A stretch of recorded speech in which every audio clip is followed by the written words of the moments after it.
আমি ব্লাইন্ড বক্সের মাধ্যমে নিজের স্ত্রী বেছে নেওয়ার সিদ্ধান্ত নিয়েছিলাম। যখন প্রথম নারীটি তার বক্স খুলল, আমার চোখ সঙ্গেই জ্বলে উঠল। তার কোমল মুখশ্রী আমার সব মনোযোগ কেড়ে নিল। এক মুহূর্তও দেরি না করে আমি তাকে একটি গোলাপ দিলাম এবং আলতো করে তার গালে চুমো খেলাম। এরপর দ্বিতীয় নারী পালা এলো। সে ছিল লম্বা ও সুন্দরী।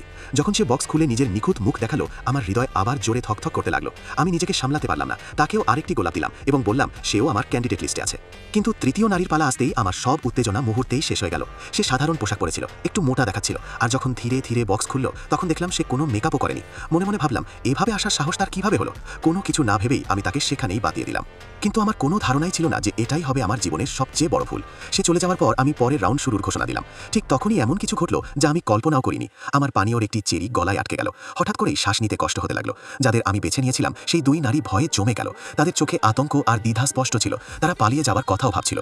ঠিক যখন আমার দম বন্ধ হয়ে আসছিল তখনই একটি পরিচিত মুখ দৌড়ে ফিরে এলো। সে একটি কথাও বলল না, শুধু আমাকে শক্ত করে ধরে জোরে টান দিল আর চেরিটা আমার গলা থেকে বের করে দিল।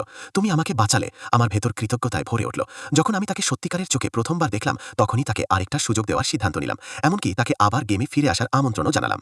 কিন্তু যখন কিসিং রাউন্ডের পালা এলো আমি আবার দ্বিধায় পড়ে গেলাম। অদ্ভুতভাবে বললাম, হয়তো সে আগে একটু মেকআপ করে নিলে ভালো হয়। এবার সে রাগ করল না, সে রাজি হয়ে গেল এবং আমাকে চমক দেওয়ার জন্য চোখ বন্ধ করতে বলল। আমি তার কথা মতোই করলাম। তবু মনে মনে ভাবছিলাম মেকআপের পর সে কত সুন্দর দেখাবে।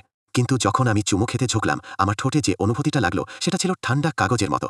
চুমুতেও তুমি ঠিক আগের মতোই, সে বলল। তোমার জানা উচিত